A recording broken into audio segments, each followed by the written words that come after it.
Hello everyone, welcome back to my channel. I am Jyoti. आज इस video में हम primary sex determination and secondary sex determination के बारे में स्टडी करेंगे। फर्स्ट हम प्राइमरी सेक्स डिटर्मिनेशन के बारे में स्टडी करते हैं। बाइपोटेंशियल गोनेड से ओवेरी का फॉर्मेशन भी हो सकता है और टेस्टिस का फॉर्मेशन भी हो सकता है। फर्स्ट हम देखेंगे एक्स गोनेडल सेल्स में क्या होता है। एक्स गोनेडल सेल्स में पहले WNT पाथवे को एक्टिव किया जाता है। इस WNT पाथवे के एक्टिव होने से इसमें ट्रांसक्रिप्शन फैक्टर प्रोड्यूस होते हैं जो बीटा कैटेनिन को रेगुलेट करते हैं। ओके, ये बीटा कैटेनिन जो टेस्टिस फॉर्मेशन है इसको तो इनहिबिट करता है एंड ओवरी फॉर्मेशन को प्रमोट करता है। Okay, second XY gonadal cells. XY gonadal cells में क्या होता है, जीन एक्टिव होती है जो क्या करती है, SRY ट्रांसक्रिप्शन फैक्टर को इनकोड करती है। ओके, SRY ट्रांसक्रिप्शन फैक्टर क्या होता है, ये टेस्टिस डिटरमाइनिंग जीन होती है जो Y क्रोमोजोम की स्मॉल आर्म पे प्रेजेंट होती है। ओके, और इसका केवल एक फंक्शन होता है, ये SOX9 जीन्स को एक्टिव करती है। ये SOX9 जीन्स क्या करती है, टेस्टिस का फॉर्मेशन करवाती है और जो WNT पाथवे होता है उसको इनहिबिट करती है जिससे इसमें ओवेरी का फॉर्मेशन ना हो सके। Okay, determination of the gonad as female और मेल, प्राइमरी सेक्स डिटर्मिनेशन या गोनेडल सेक्स डिटर्मिनेशन कहलाता है। ओके, जो फीमेल गोनेड होते हैं और जो मेल गोनेड होते हैं उनके डिटर्मिनेशन को क्या कहते हैं, प्राइमरी सेक्स डिटर्मिनेशन और gonadal sex determination. Okay, primary sex determination को हम फ्लो चार्ट से स्टडी करते हैं। इसमें जेनाइटल रिज होता है जो प्रिकर्सर होता है गोनेड्स का। इसमें SF1, WT1, LX9 और GATA4 ट्रांसक्रिप्शन फैक्टर मिलने पर बाइपोटेंशियल गोनेड का फॉर्मेशन होता है। अब बाइपोटेंशियल गोनेड से ओवेरी का फॉर्मेशन होना है या टेस्टिस का फॉर्मेशन होना है, ये इन ट्रांसक्रिप्शन फैक्टर्स पे डिपेंड करे। यदि जाइगोट में XY क्रोमोजोम प्रेजेंट है तो इसमें SRY एंड SOX9 एक्टिव होंगे जिससे इसमें टेस्टिस का फॉर्मेशन होगा। टेस्टिस में 2 टाइप्स की सेल होती है, Sertoli cells and Leydig cells. Sertoli cells के द्वारा एंटीमुलेरियन हार्मोन का सीक्रेशन होता है और लीडिंग सेल्स के द्वारा टेस्टोस्टेरोन हार्मोन का सीक्रेशन होता है। ये टेस्टोस्टेरोन हार्मोन वोल्फियन डक्ट से मेल इंटरनल जेनाइटल का फॉर्मेशन करता है। टेस्टिस का फॉर्मेशन वोल्फियन डक्ट से होता है। मेल इंटरनल जेनाइटल पार्ट में epidermis, Vasa difference and seminal vesicle का फॉर्मेशन होता है जो किस हार्मोन के द्वारा होता है, टेस्टोस्टेरोन हार्मोन के द्वारा होता है। ओके, देन टेस्टोस्टेरोन है वो डाईहाइड्रोक्सी टेस्टोस्टेरोन में कन्वर्ट हो जाता है और जो जेनाइटल ट्यूब्रिकल यूरोजेनाइटल साइनस होता है उससे जो मेल इंटरनल जेनाइटल पार्ट होता है उसका फॉर्मेशन होता है। इसमें इससे पेनिस, प्रोस्टेट एंड स्क्रोटम का फॉर्मेशन होता है। ओके, नेक्स्ट सेकंड देखो, इसमें जो एंटी मुलेरियन हार्मोन होता है वो मुलेरियन डक्ट को इनहिबिट करता है ओवेरी फॉर्मेशन के लिए और मुलेरियन डक्ट का रिग्रेशन करवा देता है। ओके, जिससे इसमें केवल टेस्टिस का फॉर्मेशन होता है। नेक्स्ट देखो, यदि जाइगोट में XX क्रोमोजोम प्रेजेंट है तो उसमें क्या होगा, beta catenin, RSPO1 and WNT4 का ट्रांसक्रिप्शन फैक्टर का एक्सप्रेशन होगा। ओके, जिससे इसमें ओवेरी का फॉर्मेशन होगा। ओवेरी में जो फॉलिकल्स होती है उनमें ग्रेनुलोसा सेल्स होती है और थिकल सेल्स होती है जो किसका फॉर्मेशन करती है, फॉलिकल्स का फॉर्मेशन करती है। इन फॉलिकल्स के द्वारा एस्ट्रोजन हार्मोन का सीक्रेशन किया जाता है। ये oestrogen hormone female external genital part जैसे labia, clitoris and lower vagina का फॉर्मेशन करता है। ठीक है, नेक्स्ट इसमें ये जो मुलेरियन डक्ट होती है उससे फीमेल इंटरनल जेनाइटल पार्ट का फॉर्मेशन होता है जिसमें uterus, oviduct, cervix and upper vagina होते हैं। ओके, अब हम सेकेंडरी सेक्स डिटर्मिनेशन की स्टडी करेंगे। प्राइमरी सेक्स डिटर्मिनेशन से गोनेट्स का डिटर्मिनेशन हो जाता है। इन गोनेट्स के द्वारा हॉर्मोन्स और पैराक्राइन फैक्टर का सीक्रेशन किया जाता है, जो क्या करते हैं, सेकेंडरी सेक्स डिटर्मिनेशन करते हैं। ओके, सेकेंडरी सेक्स डिटर्मिनेशन में क्या होता है, इसमें जो सेक्सुअल फिनोटाइप होता है उनका डेवलपमेंट होता है, और जो डक्ट सिस्टम होते हैं और जो एक्सटर्नल जेनाइटल्स होते हैं उनका डेवलपमेंट किया जाता है। ओके, नेक्स्ट देखो, इसमें जो गोनेडल रूडिमेंट्स होते हैं उनके द्वारा टेस्टिस और ओवेरी का फॉर्मेशन होता है। ये गोनेडल जो रूडिमेंट्स होते हैं वो 4th वीक में अपीयर होते हैं। 4th वीक में गोनेडल रूडिमेंट्स अपीयर होते हैं और ये सेक्सुअली डिफरेंशिएटेड रहते हैं। ओके, 7th वीक तक। ओके, नेक्स्ट देखो, गोनेडल प्रीकर्सर। गोनेडल प्रीकर्सर में क्या है, पेड रीजन होता है मीजोडर्म का। ओके, मीजोडर्म का पेड रीजन होता है, जो क्या करता है, जो डेवलपिंग किडनीज होती हैं उनके पास में प्रेजेंट होता है। ओके, नेक्स्ट है जर्म सेल। जर्म सेल है वो स्पर्म और एग की क्या होती है, प्रीकर्सर्स होती है। ये जो जर्म सेल होती है वो 6 वीक में माइग्रेट करती है, और माइग्रेट करके जो मीजोडर्मल सेल्स होती है उनके द्वारा सराउंड हो जाती है। ओके, नेक्स्ट देखो, मेल गोनेडल डेवलपमेंट। यदि फिटस है वो XY है तो इसमें क्या होगा, मीजोडर्मल सेल्स है वो प्रोलिफरेट होती है 8th वीक तक। ओके, ये प्रोलिफरेट होकर कुछ सेल होती है इनमें वो सर्टोली सेल्स में डिफ्रेंशिएटेड हो जाती है, और बाकी की जो मेजर ग्रुप प्रेजेंट होता है सेल्स का, वो किसका फॉर्मेशन करता है, लीडिंग सेल्स का फॉर्मेशन करता है। ओके, तो इसमें जो मीजोडर्मल सेल्स होती है वो 8th वीक में डिफ्रेंशिएट हो जाती है, कुछ सर्टोली सेल्स का फॉर्मेशन कर लेती है और कुछ लीडिंग सेल्स का फॉर्मेशन कर लेती है। सबसे पहले हम सर्टोली सेल्स के बारे में स्टडी करेंगे। सर्टोली सेल्स है वो एम्ब्रियोनिक डेवलपमेंट में एंटी मुलेरियन हार्मोन का सीक्रेशन करती है। ओके, तो अभी हमने स्टडी किया था, एंटी मुलेरियन हार्मोन होता है वो मुलेरियन डक्ट का रिग्रेशन करवाता है मेल में। ओके, तो ये क्या करेगा, जो फीमेल की डक्ट होगी उसके डेवलपमेंट को क्या करेगा, इनहिबिट करेगा। ओके, और ये जो सर्टोली एपिथेलियम सेल होती है वो क्या करेगी, सेमनीफेरस ट्यूब्यूल्स का फॉर्मेशन करेंगी, और जो स्पर्म का डेवलपमेंट होगा उसको क्या करेगी, सपोर्ट प्रोवाइड करेगी।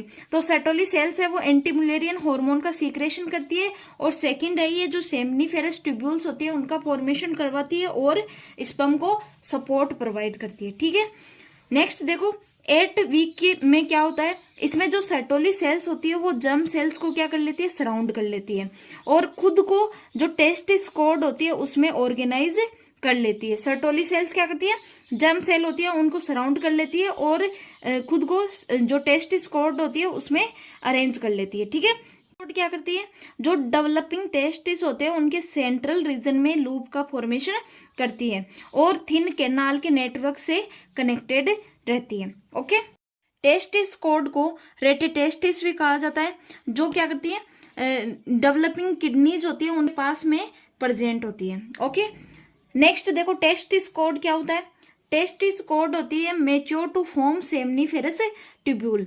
ये क्या करती है, सेमनीफेरस ट्यूब्यूल का फॉर्मेशन करती है, और germ cell migrate to periphery of these tubules. Germ cell होती है वो इनकी पेरीफेरी पर माइग्रेट करती है, माइग्रेट करके क्या करती है, स्पर्मेटोगोनियल सेल्स में डिफ्रेंशिएट हो जाती है। ओके, और फिर ये स्पर्म का प्रोडक्शन करती है लाइफ टाइम के लिए। स्पर्म का प्रोडक्शन होता है वो जब तक मेल जीवित रहता है तब तक फॉर्मेशन होता है, लेकिन फीमेल्स में ये ओनली 45 ईयर्स तक ही होता है एग्स का फॉर्मेशन। ओके, जो अदर मेजर ग्रुप होता है मेजोडर्मल सेल्स का, वो क्या करता है, वो डिफरेंशिएट होता है मेसेंकाइमल सेल्स में, और किसका फॉर्मेशन करता है, लीडिंग सेल्स का फॉर्मेशन करता है। और लीडिंग सेल्स का हमने अभी पढ़ा था, ये क्या करती है, टेस्टोस्टेरोन हार्मोन का सीक्रेशन करती है, और इसका सीक्रेशन करके क्या करती है, ये इंटरनल और एक्सटर्नल जेनाइटल पार्ट का फॉर्मेशन करवाती है। ओके, नेक्स्ट है फीमेल गोनेडल डेवलपमेंट। यदि फिटस एक्स है तो क्या होता है, इसमें क्या होता है, जर्म सेल है वो गोनेड्स में इंटर करती है, और जो क्लस्टर्स होते हैं उनमें ऑर्गेनाइज्ड हो जाती है, और देन ये क्या होती है, ये प्रीग्रेनुलोसा सेल्स होती है उनसे सराउंडेड हो जाती है। जैसे ये मान लो ये ओवरी है, इसमें क्या हुआ, ये सराउंडिंग है प्रीग्रेनुलोसा सेल, और बीच में इनमें प्रेजेंट है जर्म सेल्स। ओके। देन देखो during foetal life germ cell enter meiosis, germ cell होती है वो फीटस में ही मियोसिस करना स्टार्ट कर देती है। At the time of birth pre granulosa cell present in centre degenerate, जब बर्थ होने वाला होता है उस टाइम जो सेंटर में प्रेजेंट प्री ग्रेनुलोसा सेल्स होती है वो डीजनरेट होना स्टार्ट कर देती है। ओके।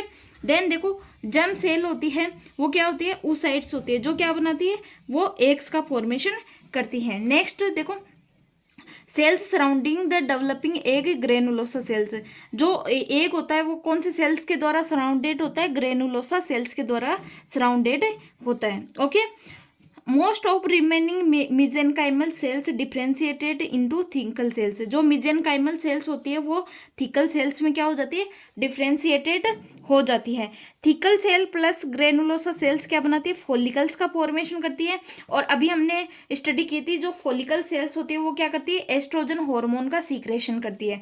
और प्रेगनेंसी के ड्यूरिंग ये क्या करती है, प्रोजेस्टेरोन का भी सीक्रेशन करती है। ओके। और ये फॉलिकल सेल होती है वो एनवलप होती है किसका, oocyte का। ओके। ओवेरियन पाथवे, इसमें क्या होता है, इसमें मोस्ट इंपॉर्टेंट होता है वो बीटा कैटेनिन होता है। ओके। तो देखो यदि वाई क्रोमोजोम अब्सेंट होता है इसका मतलब डबल एक्स क्रोमोजोम क्या है, प्रेजेंट है। तो इसमें जो ट्रांसक्रिप्शन फैक्टर होते हैं WT1, LX9, GATA4 and SF1 ये क्या होंगे, एक्टिव होंगे। और ये एक्टिव होकर WNT4 को क्या करेंगे, एक्टिव करेंगे। ओके। ये जो WNT4 होता है वो ऑलरेडी एक्सप्रेस्ड होता है लेकिन लो लेवल पर होता है। ओके। देन क्या होता है इसमें RSpondin 1 RSPO1 ये एक सोल्यूबल प्रोटीन होती है, ये भी क्या होती है, एक्टिव होती है। ओके। तो ये जो ट्रांसक्रिप्शन फैक्टर होते हैं ये WNT4 को और जो RSPO1 प्रोटीन होती है उसको क्या करते हैं, एक्टिव करते हैं। जब ये एक्टिव हो जाएंगे तो ये क्या करेंगे, बीटा कैटेनिन को प्रोड्यूस करेंगे। ओके। इसमें मोस्ट इंपॉर्टेंट बीटा कैटेनिन होता है जो क्या करता है, वो जो SOX9 होती है उसको तो इनिबिट करता है, जिससे क्या होता है जो टेस्टिस होता है उसका फॉर्मेशन इनिबिट हो जाता है। और ये क्या करता है, ये ओवेरियन डेवलपमेंट को क्या करता है, एक्टिव करता है। ओके। तो ओवेरी के डेवलपमेंट के लिए सबसे मेन होता है बीटा कैटेनिन, और बीटा कैटेनिन होता है वो WNT4 और जो RSPO1 सोल्यूबल प्रोटीन होती है इनके द्वारा प्रोड्यूस होता है। ओके। नेक्स्ट देखो यदि जो ह्यूमन है वो अक्स बोर्न हुआ है लेकिन उसमें जो RSPO1 सोल्यूबल प्रोटीन होती है उसका म्यूटेशन हो गया है तो इसमें क्या होगा, इसमें वो फिनोटाइपिक मेल बने। अब देखो यदि जो इंडिविजुअल है वो XY है लेकिन इसमें क्या हुआ, इसमें क्रोमोजोम के उस रीजन का डुप्लीकेशन हो गया जिसमें क्या था, WNT4 और RSPO1 जीन प्रेजेंट थे। ओके। तो इनके डुप्लीकेशन से क्या होगा, इनमें बीटा कैटेनिन एक्टिव होगा और ये बीटा कैटेनिन इतना ज़्यादा एक्टिव होगा कि ये जो मेल पाथवे होगा उसको ओवरराइड कर देगा और इसमें क्या होगा, उसमें मेल की जगह फीमेल बनेगा। मतलब जो सेक्स का रिवर्सल हो जाएगा, मेल की जगह इसमें फीमेल का फॉर्मेशन होगा। ओके। RSPO1 जीन के म्यूटेशन से फिनोटिपिक मेल बनता है और इनके डुप्लीकेशन से क्या बनता है, फीमेल का फॉर्मेशन होता है। ओके। यदि XY माइस ओवर एक्सप्रेस करता है किसको, बीटा कैटेनिन को, तो इसमें क्या होता है, इसमें रिजल्टेंट ओवेरीज का फॉर्मेशन करता है। माइस कैसा है, XY, लेकिन ओवर एक्सप्रेस किसका हो रहा है, बीटा कैटेनिन। तो बीटा कैटेनिन से किसका फॉर्मेशन होता है, ओवेरीज का फॉर्मेशन होता है। ओके। बीटा कैटेनिन होता है वो की होता है प्रो ओवेरियन, मतलब ये एंटीटेस्टिस होता है और ओवेरीज का ये फॉर्मेशन कराता है। ये ऑल वर्टिब्रेट ग्रुप में प्रेजेंट होता है। ओके। नेक्स्ट है टेस्टिस पाथवे, इसमें क्या होता है, इसमें SRY और SOX9 होते हैं वो जरूरी होते हैं। देखो यदि क्रोमोजोम है वो Y है, ओके, तो इसमें क्या होगा, ट्रांसक्रिप्शन फैक्टर होंगे WT1, LX9, GATA4 और SF1 क्या होंगे, एक्टिव होंगे। तो ये एक्टिव होके क्या करेंगे, ये SRY जीन को एक्टिव करेंगे Y क्रोमोजोम के। तो SRY जीन के एक्टिव होने से इनमें क्या होगा, टेस्टिस का डेवलपमेंट एक्टिव होता है। Okay. SRY active for only a few horse, ये कुछ हॉर्स के लिए ही एक्टिव होता है SRY। SRY क्या होता है, sex determining reason of the Y chromosome. SRY क्या होता है, sex determining reason of Y chromosome. जो SRY होता है वो Y क्रोमोसोम पे प्रेजेंट होता है और ये क्या होता है टेस्टिस डिटर्मिनेशन के लिए रिक्वायर्ड होता है। ओके, तो जब ये SRY एक्टिव हो जाएगा तो टेस्टिस डेवलपमेंट एक्टिव होगा, जिससे क्या होगा, जिससे SRY active N autosomal gene SOX9, जो SRY होगा वो क्या करेगा, ऑटोसोमल जीन होती है SRY, उसको क्या करेगा, एक्टिव करेगा। यदि फीमेल XX है लेकिन उसमें क्या है, SOX9 की एक्स्ट्रा कॉपी है, तो इसमें क्या होगा, इसमें मेल का डेवलपमेंट होगा, चाहे उसमें SRY जीन प्रेजेंट हो या अब्सेंट हो, कोई फर्क नहीं पड़ता। ओके, नेक्स्ट देखो, यदि SOX9 जीन को नॉकिंग आउट कर दिया जाए XY गोनेट से, तो क्या होगा, इसमें इसमें कंप्लीट सेक्स का रिवर्सल हो जाएगा।